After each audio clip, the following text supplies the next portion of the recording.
Claramente, a mí no me corresponde aquí hablar de costos políticos ni negociaciones políticas. Yo no soy un político y por lo tanto vengo a dar una presentación más basada en lo que debería ser y no lo que probablemente salga tanto del Ejecutivo como de la Asamblea Legislativa. Dicen que una imagen habla por 1000 palabras y es por eso que me gusta a mí señalar el comportamiento que han venido teniendo los ingresos y los egresos del gobierno central en los últimos 12, 11 años. Como podemos ver, los gastos vienen subiendo con una curva bastante marcada, mientras que los ingresos vienen subiendo, pero no a un ritmo tan vertiginoso. Claramente, cuando uno ve la trayectoria que tiene el gasto, uno se pregunta qué tipo de curva se podría introducir del lado de los ingresos para que se empiece a cerrar esa brecha. Claramente tendría que ser una curva bastante brusca. Se requeriría un ajuste por parte del lado de los ingresos mayúsculo si no se hace nada del lado del gasto. Ahora bien, mucha gente ve este gráfico y lo que ve es un problema contable. Hay muchos gastos, hay pocos ingresos y lo que necesitamos entonces, eso es lo que nos han dicho en repetidas ocasiones, una combinación de recortes de gasto o contención del gasto, porque recordemos de que el lenguaje, por lo menos en este momento de la administración, no es recorte de gasto, es contención del gasto, y sí aumentos de ingresos. Pero hay que hacer algunas observaciones, me gustaría hacer algunas observaciones por lo menos desde el punto de vista del public choice, y tiene que ver con la naturaleza que estamos aquí. No estamos ante un problema contable, estamos ante un problema político estructural que trasciende a la administración Alvarado. Es un problema que venimos arrastrando en los últimos 40 años. ¿Cuál es? Bueno, los políticos administran dinero ajeno y por lo tanto tienen una proclividad al despilfarro y a la ineficiencia. Constantemente vemos que incluso en épocas de urgencia fiscal, los políticos, ya sean los diputados o el Ejecutivo, incurre en actos altamente irresponsables. Y recordemos en los últimos días de la Asamblea Legislativa pasada cómo los diputados aprobaron de manera abrumadora un salvataje para los empleados del Banco Crédito Agrícola de miles de millones de colones. Al final se echaron para atrás, pero el objetivo inicial era aprobar ese salvataje, a pesar de que se ha dicho en repetidas ocasiones que estamos con el agua hasta el cuello en materia del déficit fiscal. Entonces, tenemos un problema y es que los políticos tienden a gastar a manos llenas porque no es plata propia. Los políticos no piensan a largo plazo. Tenemos periodos definidos de que un gobierno dura 4 años, una asamblea legislativa 4 años, y por lo tanto, muchos de estos políticos no tienen que vivir las consecuencias de sus actos. Vimos en la administración Óscar Arias la manera en que irresponsablemente se aumentó el gasto estatal, la política del percentil 50 y demás, porque simplemente se podía endeudar y no vivir la consecuencia de esa decisión. Y así tenemos entonces administraciones que llegan y tratan de incurrir en políticas de gasto irresponsables sabiendo que no tendrán que vivir sus consecuencias. Sin embargo, llegan momentos en que no hay capacidad de tener este tipo de lujos. Otro punto es que los beneficios del gasto público son concentrados y hay muchísimas clientelas políticas, y ya veremos ahora cuando se presente el próximo presupuesto, que va a ser un presupuesto que va a ser nominalmente el mismo monto que el del año pasado. Veremos a muchísimas clientelas políticas llegar a las barras de la Asamblea Legislativa a demandar de que se haga una excepción con ellos en materia de esos contención del gasto. Y ahí veremos entonces cómo va a reaccionar esta Asamblea Legislativa. Pero ya vimos que cuando los empleados del Bancrédito llenaron las barras de la Asamblea Legislativa, los políticos rápidamente les aprobaron un salvataje por miles de millones de colones. Entonces, los beneficios del gasto público son concentrados, tenemos entonces grupos de presión que son muy activos, mientras que los costos de los impuestos tienden a ser ocultos y pasar desapercibidos, principalmente cuando estamos hablando de impuestos indirectos. Y es por eso que los políticos adoran el IVA, porque el IVA es un impuesto que no se siente.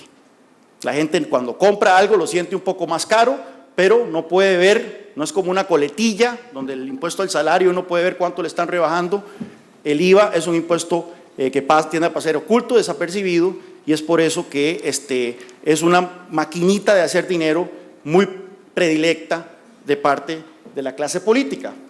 Todo esto se resume en una ley básica de la naturaleza política. Los políticos siempre prefieren aumentar los impuestos a reducir el gasto. Enfrentan la presión de las clientelas políticas, saben que pueden heredar desastres a sus sucesores y por lo tanto el interés de aumentar los impuestos siempre va a ser mayor al de recortar el gasto. Y ya vimos, doña Rocío me dijo, deme ideas de cómo aumentar los ingresos, pero no me preguntó ideas de cómo recortar el gasto. De tal forma,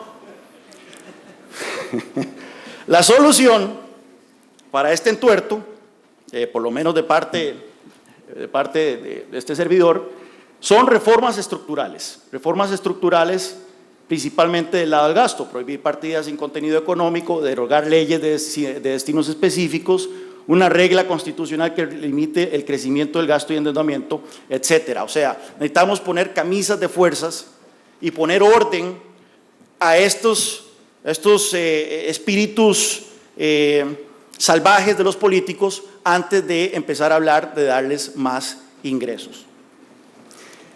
Don Adrián, en su introducción, mencionaba que cuál ha sido el objetivo de quienes demandamos medidas de gasto como precondición para discutir temas de impuestos. La respuesta es muy sencilla. En política fiscal, el orden de los factores sí afecta el producto. Si usted aprueba impuestos primero y luego promete reformas de gasto, nunca esas reformas de gasto se han materializado. No son inventos míos, simplemente hay que ver la historia nacional. Cada vez que se han aprobado reformas fiscales, entre comillas, no han sido reformas fiscales, han sido aumentos de impuestos, la situación fiscal del país mejoró por unos cuantos años y luego se volvió a deteriorar. Las razones probablemente son fácilmente identificables. Por un lado, un gobierno, al verse con recursos frescos, pierde el ímpetu de hacer las reformas de gasto, que como mencioné anteriormente son reformas de gasto que afectan clientelas políticas y que por lo tanto tienen un costo político alto. Y segundo, ninguna reforma fiscal que yo conozca ha logrado el objetivo de recaudación que se planteó. Y no solo lo digo aquí en Costa Rica, sino que lo digo, a mí me toca analizar toda América Latina, lo digo de toda América Latina, no importa si vienen con el sello del Banco Mundial, el sello del Fondo Monetario Internacional o el Papa Francisco. Vayan ustedes, le pregunto a doña Rocío, vaya ahora que estuvo el presidente Piñera aquí, pregúntele a los chilenos cuánto pretendía recaudar la propuesta fiscal, la reforma fiscal de Michelle Bachelet y cuánto terminó recaudando. Vaya, pregúntele al presidente Santos cuánto pretendía recaudar el aumento del IVA del 16 al 19% y cuánto terminó recaudando. Las expectativas de recaudación siempre se quedan cortas porque estos aumentos de impuestos terminan lastimando el crecimiento y el crecimiento entonces genera en una recaudación menor a la esperada. Entonces hay que aplicar la regla Constanza. Eso es lo que yo decía ayer en la columna de La Nación. No sé si ustedes son fanáticos de Seinfeld, yo soy fanático de Seinfeld. George Costanza una vez se dio cuenta que todas las cosas le salían mal. Y Jerry Seinfeld le dice, bueno, usted está siguiendo sus instintos que obviamente están equivocados. Si usted hace lo contrario a lo que sus instintos le dictan, las cosas a lo mejor le van a empezar a salir bien. Y en verdad George Costanza empieza a hacer lo contrario a lo que los instintos le indican y pronto está saliendo con una rubia espectacular, consigue un buen trabajo, se independiza de sus papás y demás. Bueno, entonces, si tenemos décadas con una estrategia de que el problema fiscal se debe enfrentar primero con los ingresos y luego con promesas de gasto, creo, y que no ha funcionado, creo yo que deberíamos de empezar a contemplar la posibilidad de hacer lo contrario a lo que los instintos de la clase política han venido diciendo. Ahora bien, por dicha tenemos una amplia acceso a amplia evidencia internacional sobre el tipo de ajuste que debería tener Costa Rica. Costa Rica no es el único país ni el primero que se ha encontrado en serios aprietos presupuestarios y por lo tanto podemos ver las experiencias internacionales sobre cuál es esa combinación que ha resultado más exitosa en materia de consolidación fiscal. Las consolidaciones fiscales basadas en la contención, recorte de gasto o las consolidaciones fiscales basadas en los aumentos de impuestos. Bueno, este estudio del Fondo Monetario Internacional de Alberto Alesina está salidito del horno, acaba de ser publicado en el 2018 y analizan 16 set de data de 35 países de la OECD desde 1981 al 2014, procesos de consolidación fiscal basados en impuestos y procesos de consolidación fiscal basados en recortes de gasto. Bueno, y concluyen que la mejor manera para reducir la relación entre la deuda pública y el PIB es recortando el gasto público. La reducción en el crecimiento económico es menor, porque está toda una discusión entre los keynesianos y los no keynesianos. Los keynesianos dicen que recortar el gasto público es recesivo. Bueno, la evidencia señala de que si eso es cierto, la reducción del crecimiento económico es muy corta y es más duradera esa recesión, ese efecto recesivo, cuando se aumentan los impuestos. Y el pilar fundamental por la cual los recortes de gasto tienen un efecto mejor récord en materia de consolidación fiscal es que la inversión privada responde positivamente cuando se racionaliza el gasto y negativamente cuando aumenta la carga tributaria. Es interesante porque Michelle Bachelet aprobó esta reforma tributaria en Chile, y si ustedes buscan el año pasado, el impuesto de renta corporativa aumentó 1 punto porcentual, porque es una reforma gradual, donde se está aumentando el impuesto de renta corporativa hasta el 27%. El impuesto de renta corporativa aumentó 1 punto porcentual el año pasado con respecto al año anterior, pero ese impuesto terminó generando menos ingresos ese año de lo que había generado el año anterior, a pesar de tener 1 punto porcentual más. ¿Por qué? Porque la inversión se secó en Chile. Entonces, nuevamente, aquí está el tema de la inversión privada y el efecto negativo que tiene subir la carga tributaria sobre la inversión.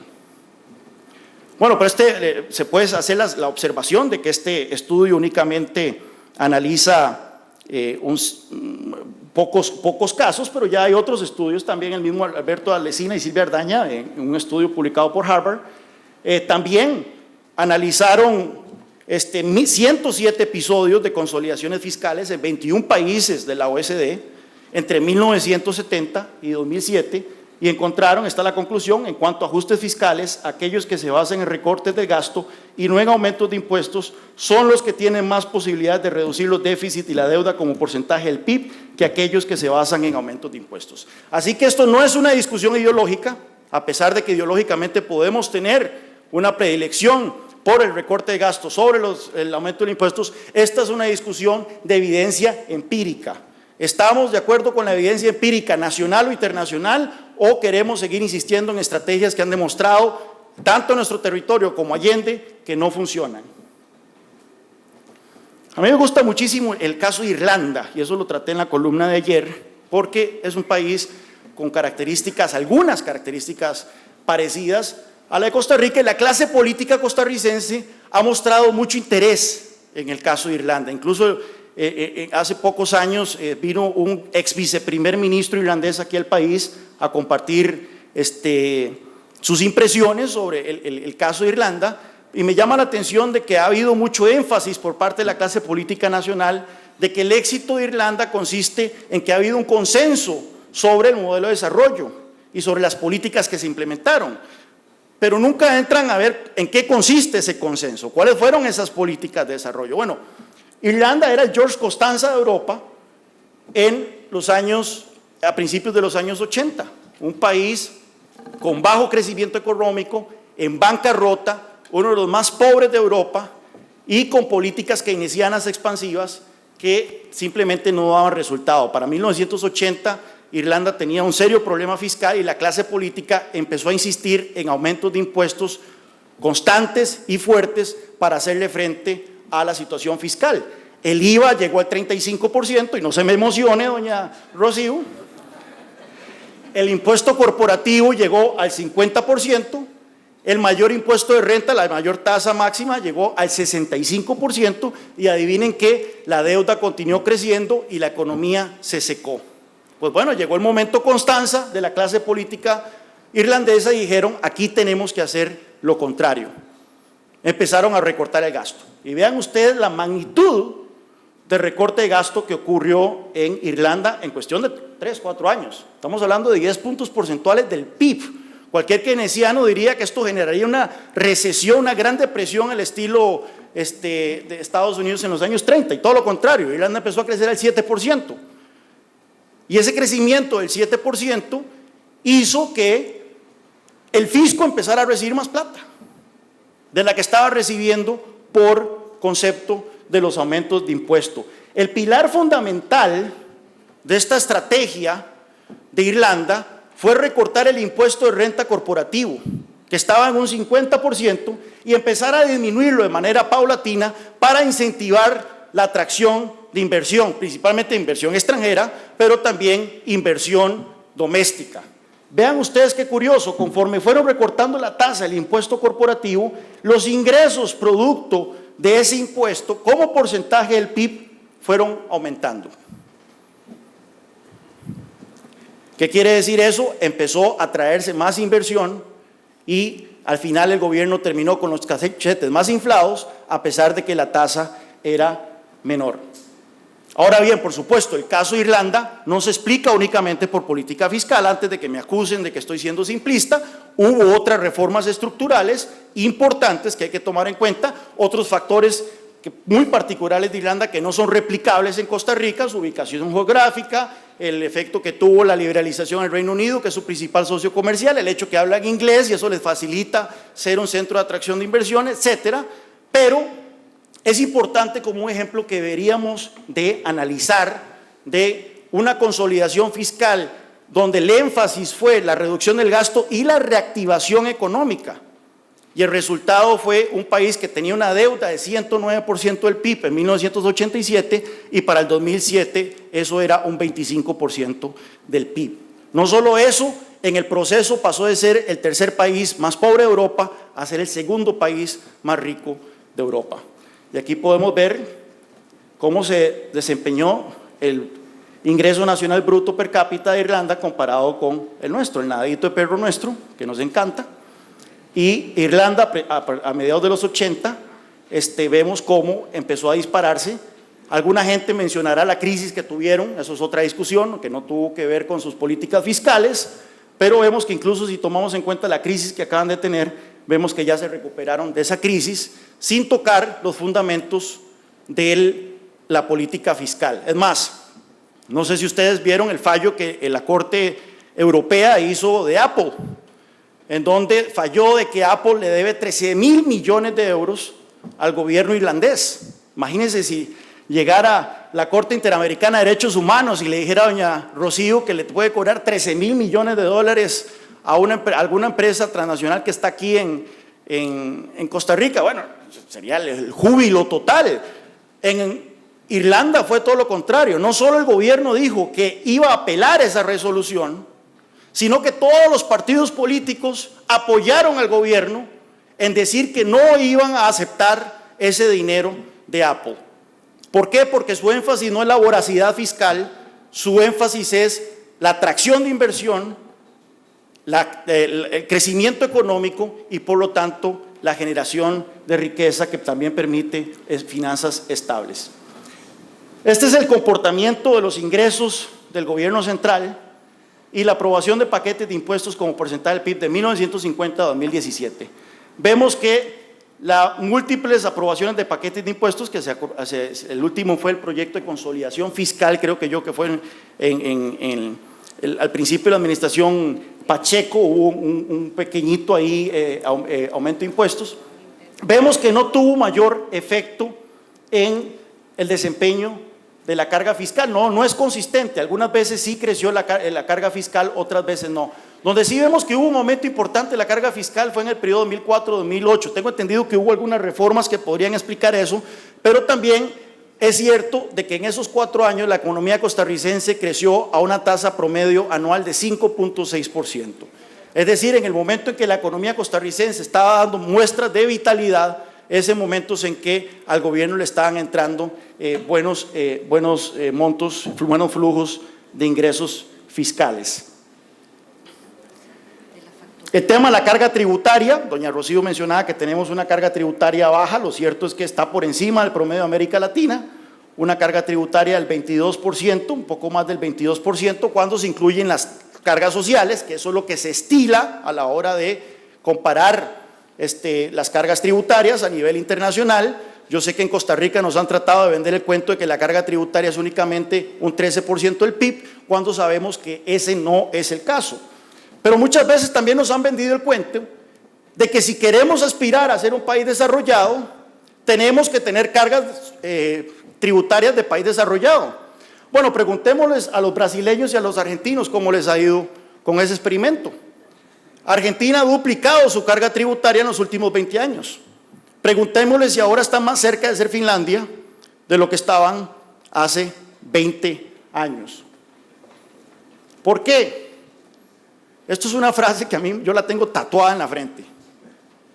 Cualquier análisis de política pública que esté divorciado de la realidad institucional de un país es, si acaso, un ejercicio intelectual interesante. Lo dijo el premio Nobel de Economía James Buchanan y Richard Wagner, otro economista bastante reconocido, porque aquí cuando nos dicen que tenemos que darle más recursos al Estado y nos comparan siempre el unicornio de los países escandinavos, como ese nirvana al que supuestamente vamos a aspirar si tan solo le damos más recursos a la clase política, ignoramos de que no tenemos a finlandeses ni a suecos de administradores del aparato estatal en Costa Rica. Deberíamos aterrizar un poco sobre la realidad institucional en la que nos movemos. ¿Cuál es esa realidad institucional? Que según el índice de competitividad global del Foro Económico Mundial, Costa Rica se encuentra en la posición 101 de 136 países en cuanto a la eficiencia del gasto estatal. Entonces, díganme ustedes, con esta realidad institucional, ¿cómo es que darle más recursos al Estado como porcentaje del tamaño de la economía, porque eso es la carga tributaria, nos va a hacer una nación más próspera, más desarrollada y más feliz? Simplemente eso es vivir en un mundo de fantasía, y yo lamento traerles malas noticias de que no estamos en ese escenario, por lo menos en el corto plazo. La reactivación económica debe ser parte de la agenda de consolidación fiscal. ¿Cuántas veces ustedes oyeron la palabra reactivación económica en la presentación de doña Rocío y doña Silvia? Ni una sola vez. Buena mía, sí. Una sola vez. Reactivación económica, y tenemos que caer en la realidad de que este paquete de impuestos, porque de este 2.18% que dice doña Rocío que va a generar de consolidación, únicamente 23% tiene que ver con gasto, el resto son aumentos de impuestos. Entonces, en su mayor parte es un aumento de impuestos. Este paquete de impuestos, este aumento de impuestos va a tener un efecto negativo sobre la inversión, va a tener un efecto negativo sobre el consumo, va a tener un efecto negativo sobre el ahorro. Porque a mí me gustaría también, una pregunta que quiero dejar ahí, es cómo es que calcula el FMI, el Banco Mundial, estos estimados de cuánta recaudación va a tener, si son mediante análisis de lo que se llama el Dynamic Scoring o el Static Scoring.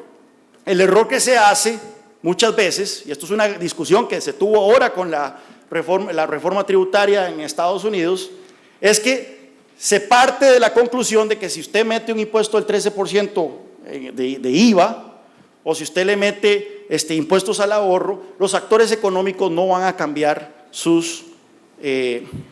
comportamiento. La gente va a continuar consumiendo de la misma manera, la gente va a seguir invirtiendo de la misma manera, la gente va a continuar ahorrando de la misma manera, y sabemos que eso no es el caso. Entonces hay toda una discusión en política tributaria sobre el uso del Dynamic Scoring y Static Scoring. Me temo yo de que aquí estamos incurriendo en Static Scoring, es por eso que nunca se cumplen estos estimados de recaudación. Entonces, la reforma fiscal, para mí, si queremos hacerlo bien hecho, y nuevamente van a venir con el discurso de que lo perfecto es enemigo de lo bueno, que ya tenemos el agua hasta el cuello y que tenemos que actuar ya, que ya lo hemos discutido lo suficiente y que ya no tenemos tiempo para nada más. Pero bueno, aquí estoy de necio. La reforma fiscal debe ir por partes. Primero, reformas estructurales al gasto, incluyendo la regla fiscal constitucional. Ya doña Rocío habló, empleo público, diseño institucional, pero no esperarnos al 2022. Yo creo que Luis Mesalle lo puso de la mejor manera. Esto es como las agencias de viajes que dicen que lo van a hallar a Rusia. Lo que nos está diciendo el gobierno es: denos la plata ahora y en el 2020 les vamos a dar las reformas estructurales de gasto. Hay buenas razones para ser escéptico, para ser cínico, para no creer, ser incrédulo ante esa promesa. Yo no dudo de las intenciones de doña Rocío, pero nada garantiza que doña Rocío va a estar al frente del Ministerio de Hacienda en el 2020. E incluso no sabemos quién va a estar en el gobierno en el 2022. Y es por eso que estas reformas deben quedar aprobadas antes de cualquier reforma de gasto. Y sí debe haber una reforma tributaria enfocada en simplificar el sistema e incentivar la inversión. Costa Rica tiene una tasa de impuesto corporativo del 30%, el promedio latinoamericano es del 27%, el promedio de la OECD es del 24%. Incentivemos la inversión, reactivemos la economía. Y doña Rocío, usted me preguntó que alguna propuesta de ingresos, ¿por qué no toca las cooperativas? Nada más, es importante, me parece interesantísimo siempre el análisis visto desde la perspectiva suya, ¿verdad? Para los que tenemos el problema encima tal vez es diferente. No, yo hablo, número uno, yo no he tocado el tema de reactivación, pero definitivamente es un tema donde hay un equipo del gobierno que está trabajando de manera ardua para que en un plazo muy corto se puedan digamos, presentar cuáles son las medidas en ese campo, incluyendo el gastado tema nuestro de simplificación de también nada más, porque siempre, como dicen, depende del autor. En la última visita que nos hizo el Banco Mundial, nada más un poco para contrastar lo que significaba atacar la parte de gasto o atacar la parte de ingreso, cuál iba a ser, tal vez no el impacto en la deuda, pero sí en reactivación, y un poco, por lo menos la información, y aquí la ando, es que era, digamos, en ese momento más serio, que digamos, una reducción en el gasto tenía un efecto mucho más negativo en el tema de crecimiento que en la parte de impuestos, pero igual, y ahí aparecen una serie de ejemplos.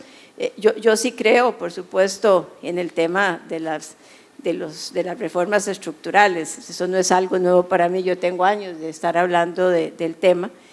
Y me parece que en la parte de empleo público, nada más para aclararlo, la reforma que se puede hacer de empleo público no va a generar los rendimientos que nosotros estimamos, por lo menos en ese corto plazo.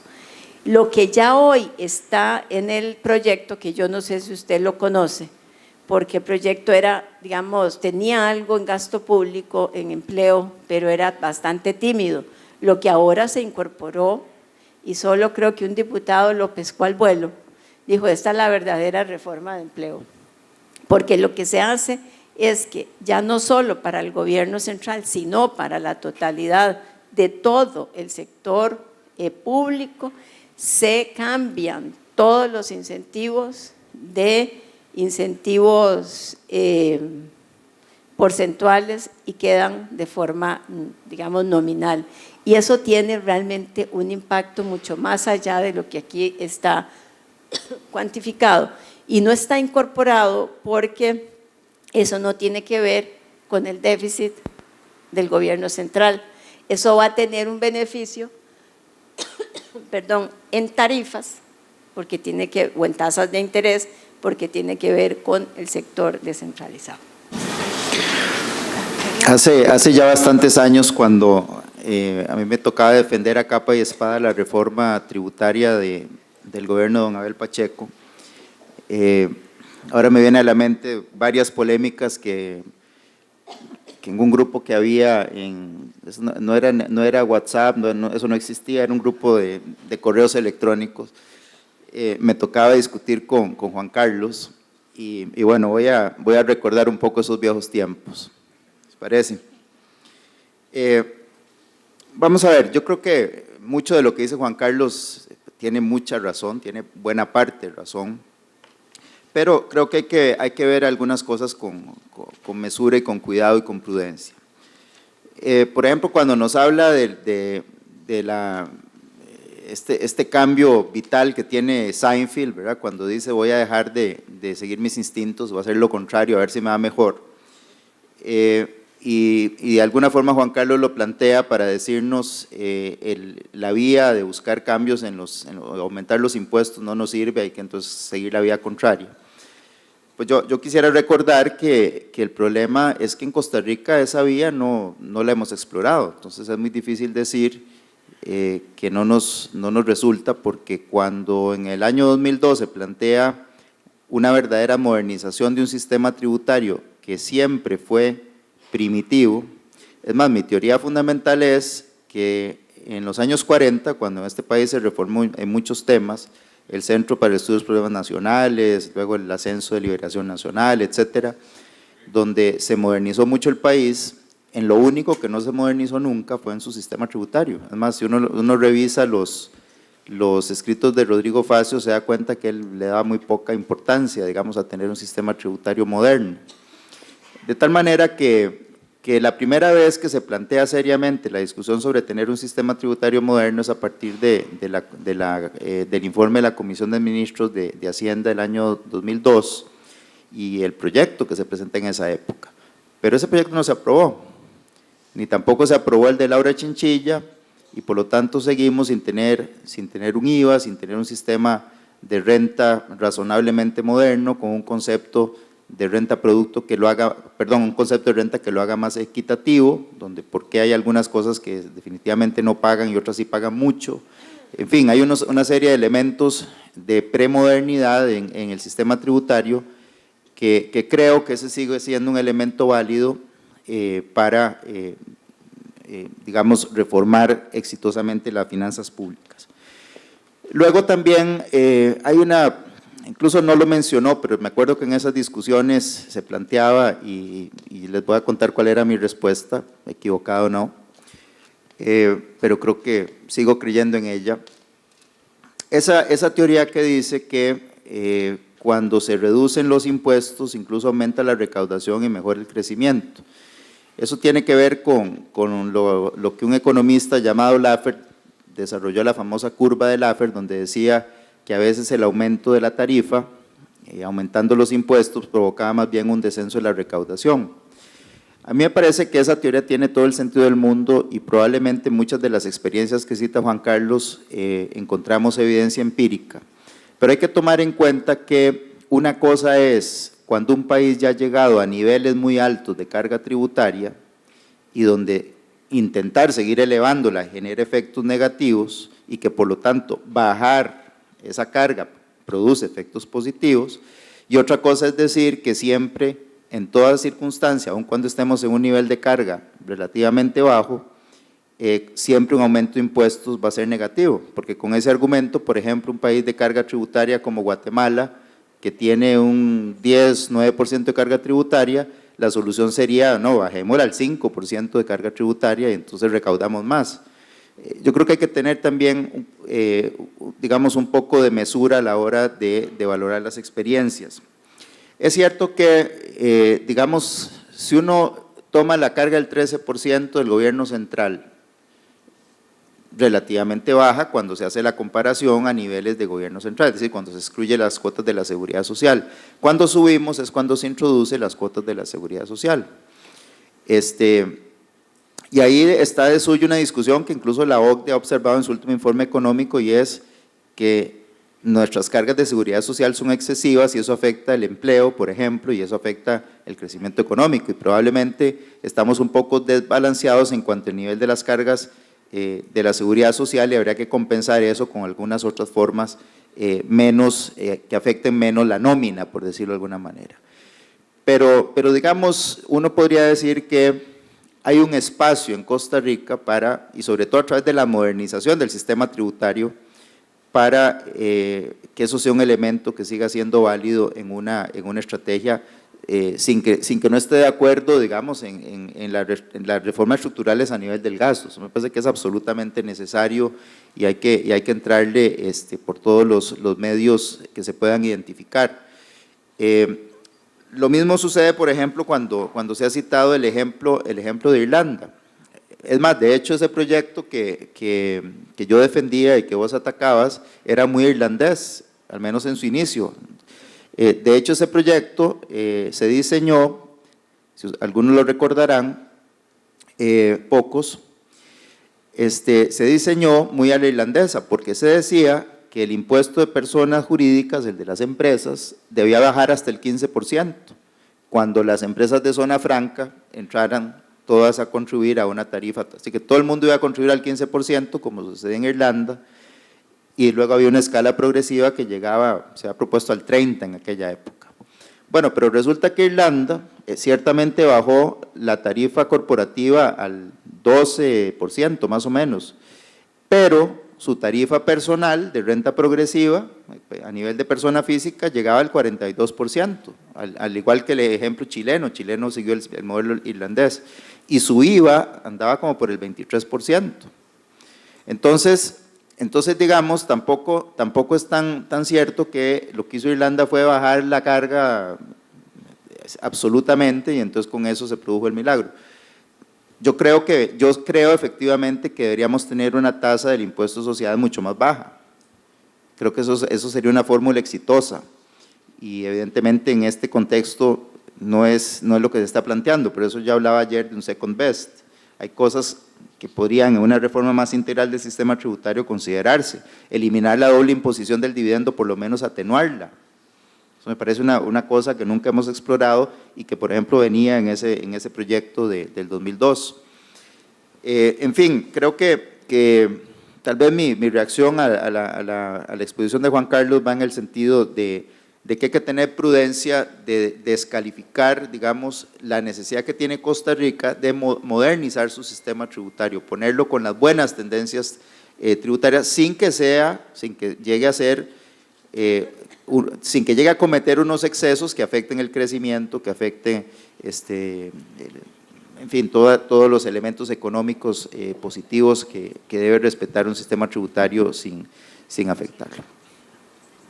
Sí, gracias. Adrián, yo no tengo ningún problema en modernizar el sistema tributario, nuevamente. Ciertos conceptos que se están manejando, yo estaría abierto, y tampoco es que depende de mí, lo que yo diga puede ser saludo a la bandera, pero no tendría ningún problema, siempre y cuando el énfasis sea modernizar, simplificar y no voracidad fiscal, y eso es lo que estamos aquí de por medio, puesto que es la finalidad última de este plan fiscal, generarle más recursos al Estado, para tratar de paliar este hueco de las finanzas. Nada más una aclaración, porque yo recuerdo que este debate sí lo tuvimos en palestra económica, y mi respuesta no caló al parecer. Arthur Laffer hablaba de tasas tributarias, tasas impositivas, no de carga tributaria. Entonces, Costa Rica puede tener una carga tributaria, que ya hemos tenido el debate, que no es del 13%, en realidad es del 22%, pero eso no es lo que Ardul Laffer hablaba, era de la tasa tributaria. Entonces, tenemos una tasa tributaria del 30% del impuesto corporativo, que es más alta que la de la OECD, más alta que el promedio latinoamericano, y la misma OECD en su reporte ha dicho que recomienda que Costa Rica debería bajar su tasa del impuesto corporativo y también debería bajar los impuestos al trabajo, las cargas sociales, porque están atentando contra la empleabilidad y el mercado laboral. Así que no hay que confundir eso de que si Guatemala tiene una carga tributaria del 10% y que si baja los impuestos, no, pues es una cosa es carga tributaria, otra cosa es tasas impositivas.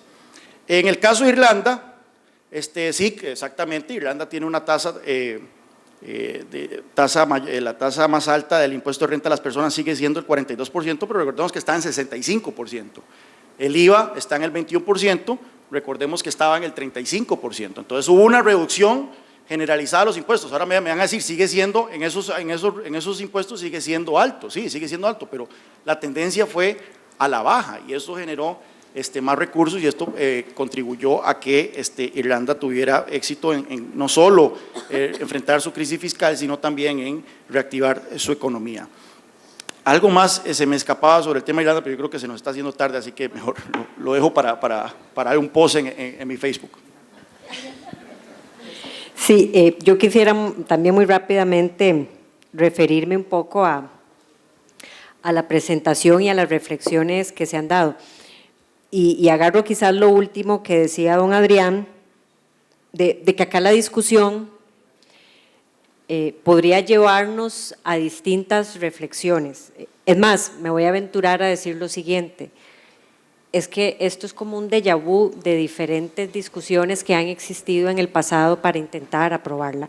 Y como viceministra de doña Laura Chinchilla, ciertamente el empuje de la reforma fiscal que llevó también a un traste, a que se cayera, nos hace recordar muchas de estas discusiones que en su momento se dieron. Pero bueno, ciertamente yo quisiera insistir en que cuando se habla de esa urgencia, de una solvencia o de una solvencia, en realidad es una referencia a una insuficiencia general, no solo recaudatoria.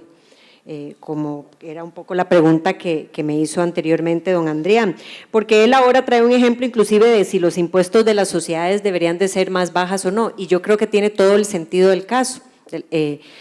Si estamos exonerando zonas francas, uno diría que la inversión de las cooperativas se queda en el país, pero bueno, es que esa es una discusión que tiene muchísimos matices. Esto para decirle a Juan Carlos de que comparto con él plenamente mucho de lo que ha dicho, pero también tengo que ser responsable en decir que este es un país en el que la cultura es paguemos todos ustedes. Y en ese paguemos todos ustedes, mucho de lo que se logra negociar es de lo que el país está dispuesto a dar en algunos casos y se vuelve muy complejo entrar en algo, pero yo creo que la insistencia en el caso de Liberación, inclusive de esperar ver la aprobación del presupuesto o cómo llega el presupuesto, es intentar que también por el lado del gasto vengan muchísimas más medidas y no solamente desde un concepto de carga tributaria. Y yo me voy a atrever a decir que esta conversación está presente en todos los ámbitos. Ustedes recordarán que saliendo la asamblea pasada, apenas iba a salir, bajó los impuestos a los vehículos eléctricos. Y voy a poner ese ejemplo porque desde afuera se ve como que a veces la discusión es muy simple, pero ese es el caso más reciente de aumentar el gasto sin financiarlo. Y muchísimas veces esa discusión se sale en donde usted está exonerando un impuesto por ser vehículos eléctricos, por ser un tema de componente verde, cuando la discusión debió de haber venido más por el lado de los combustibles fósiles y de tratar de atacarlo por ahí. Y quiero dejar esto sobre la mesa porque es parte de lo que nos vamos a enfrentar desde la Asamblea Legislativa en una discusión que, repito, es absolutamente válida, es absolutamente necesaria y que quizás en los tiempos en los que cae esta reforma, iniciando una nueva composición de Asamblea Legislativa, pueda tener altos y bajos. Y bueno, el gran desafío que tiene el gobierno central ciertamente es cómo ampliar esa carga tributaria, relativamente pequeña, depende de cómo se vea, en un país en que la presión fiscal de origen no tributario ya es elevado. Entonces, yo tal vez lo dejo ahí, esa interrogante sobre la mesa. Muchas gracias.